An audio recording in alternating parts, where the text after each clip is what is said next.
احکام کی تعمیل کا نام ہے اطاعت۔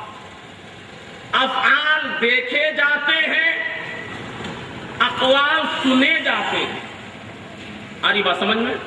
افعال کا تعلق دیکھنے سے ہے، اقوال کا تعلق سننے سے ہے۔ اور سنو، قیامت تک نبی کی اتباع بھی فرض ہے قرآن میں، اور قیامت تک نبی کی اطاعت بھی فرض ہے۔ تو جب دونوں چیزیں فرض، تو پھر قیامت تک نبی کے اقوال کی حفاظت بھی ضروری، اور قیامت تک نبی کے افعال کا تحفظ بھی ضروری۔ نبی کے افعال کا تحفظ بھی ضروری۔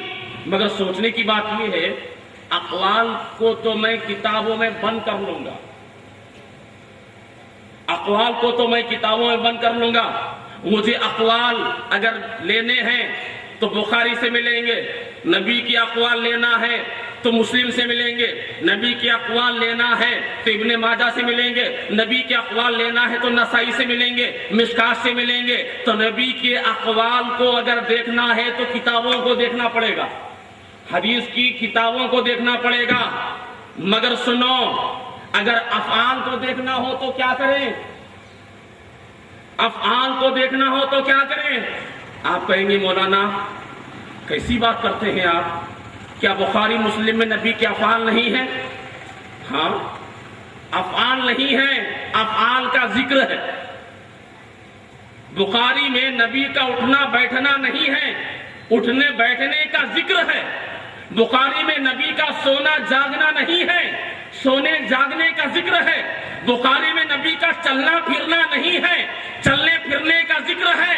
اور ادھر اللہ فرما رہا ہے کہ قیامت تک نبی کی اتباع فرض ہے۔ تو جب اتباع فرض ہے تو افعال کو دیکھنا ضروری، افعال کو دیکھنا ضروری، کردار سامنے ہونا چاہیے، تبھی تو ہم کر پائیں گے۔ مجھے نبی کا اٹھنا بیٹھنا دیکھنا ہوگا، مجھے نبی کا چلنا پھرنا دیکھنا ہوگا، مجھے نبی کا سونا جاگنا دیکھنا ہوگا۔ تو جب تک دیکھوں گا نہیں، اتباع کروں گا کیسے؟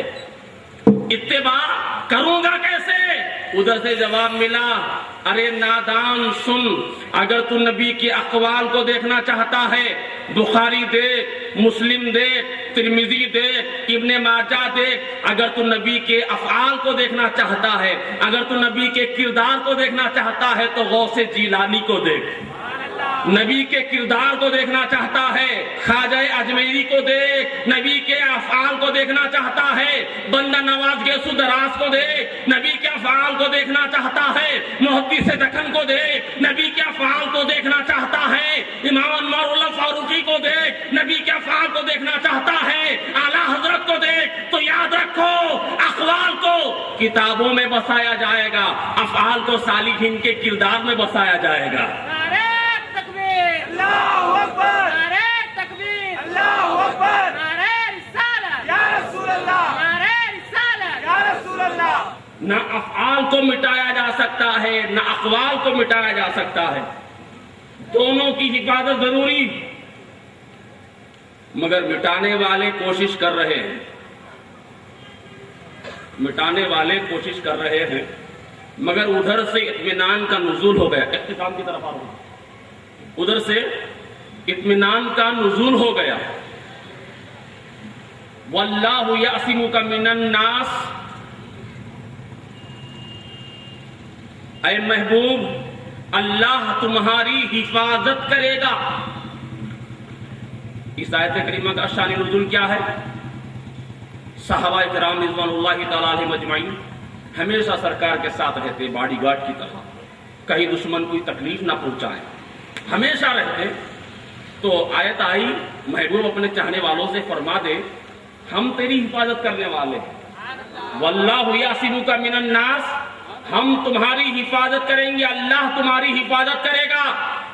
ویسے اس آیت کریمہ کا شان نزول یہی ہے، مگر میں آپ کو بتاؤں شان نزول کا اعتبار نہیں ہوتا، اس لیے کہ ایک آیت کے کئی شان نزول ہو سکتے ہیں۔ شان نزول کا ثبوت خبر واحد سے اور لفظوں کا عموم متواتر ہے۔ واللہ یعصمک، اللہ تمہاری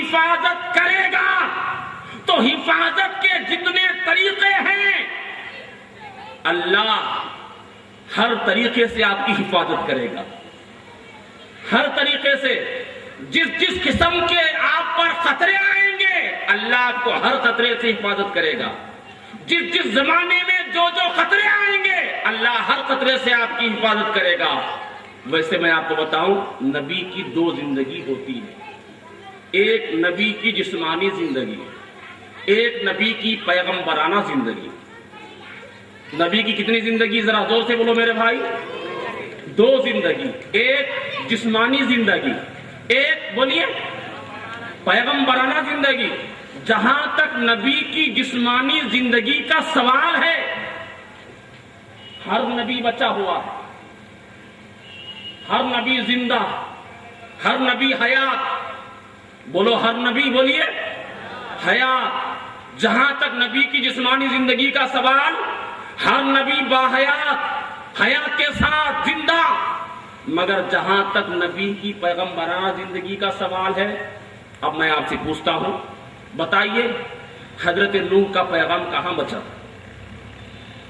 حضرت کلیم کا پیغام کہاں بچا؟ حضرت مسیح کا پیغام کہاں بچا؟ حضرت خلیل کا پیغام کہاں بچا؟ کسی نبی کا پیغام نہیں بچا سوائے ہمارے نبی کے۔ اگر کسی نبی کا پیغام بچا بھی ہے تو وہ ہمارے نبی کا پیغام بن کے بچا ہے۔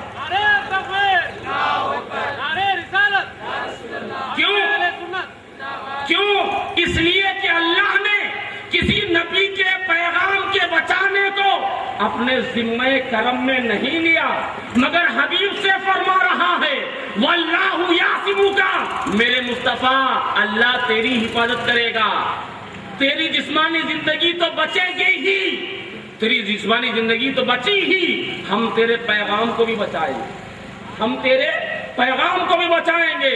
جب جب تیرے پیغام پر سنکٹ کے بادل چھائیں گے، جب جب تیرے پیغام پر مصیبت آئے گی، جب جب تیرے پیغام پر آفت آئے گی، تو خدا کے ایسے بندے ہوں گے جو تیرے پیغام کو بچا رہے ہوں گے۔ دیکھنے میں ایسا محسوس ہوگا کہ بندے بچا رہے ہیں، مگر حقیقت میں وہ خدا بچا رہا ہے، اللہ بچا رہا ہے۔ دوستو یاد رکھو، اچھی طرح سے سنو، جب منکرین زکوٰۃ نے سر اٹھایا تو اللہ نے اپنے حبیب کا پیغام بچایا صدیق اکبر کے ذریعہ۔ جب قیصر و کسریٰ نے سر اٹھایا تو اللہ نے اپنے حبیب کا پیغام بچایا فاروق اعظم کے ذریعہ۔ جب خارجیوں کی شورش بڑھی تو اللہ نے اپنے حبیب کا پیغام بچایا مولا کائنات کے ذریعہ۔ جب یزیدیت کا طوفان اٹھا تو اللہ نے اپنے حبیب کا پیغام بچایا امام حسین کے ذریعہ۔ جب معتزلیوں کی شورش بڑھی تو اللہ نے اپنے حبیب کا پیغام بچایا امام احمد ابن حنبل کے ذریعہ۔ جب اکبر کی تمرد نے سر اٹھایا اللہ نے اپنے حبیب کا پیغام بچایا مجدد الفسانی کے ذریعہ۔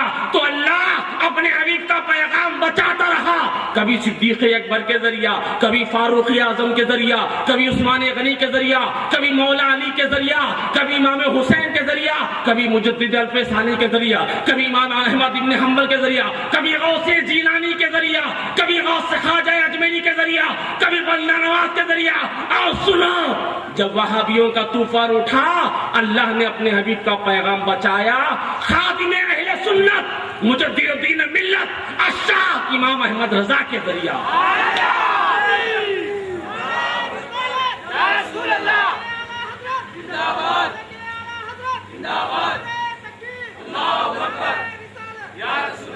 دوستان گرامی، دکن کی دھرتی پر جب قادیانیت کا فتنہ اٹھا اللہ نے اپنے حبیب کا پیغام بچایا امام انوار اللہ فاروقی کے ذریعہ۔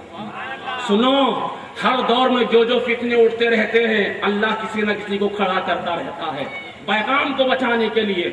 آج بھی پیغام بچ رہا ہے مصطفیٰ کا، آج بھی بچ رہا ہے۔ آج اسلام پر جتنے فتنے آ رہے ہیں، سنو، ایک فتنہ دہشت گردی کا ہے، کئی فتنے آ رہے ہیں، اور ایک فتنہ یہ بھی اٹھا، کیا ایک فتنہ یہ اٹھا اہل سنت کے اندر صدیوں سے یہ چلا آ رہا ہے، اللہ ماشاءاللہ جن کو محفوظ رکھا مگر سنو یہ ناسوری جراثیم گھس رہے ہیں. کون سے جراثیم؟ سنو کون سے؟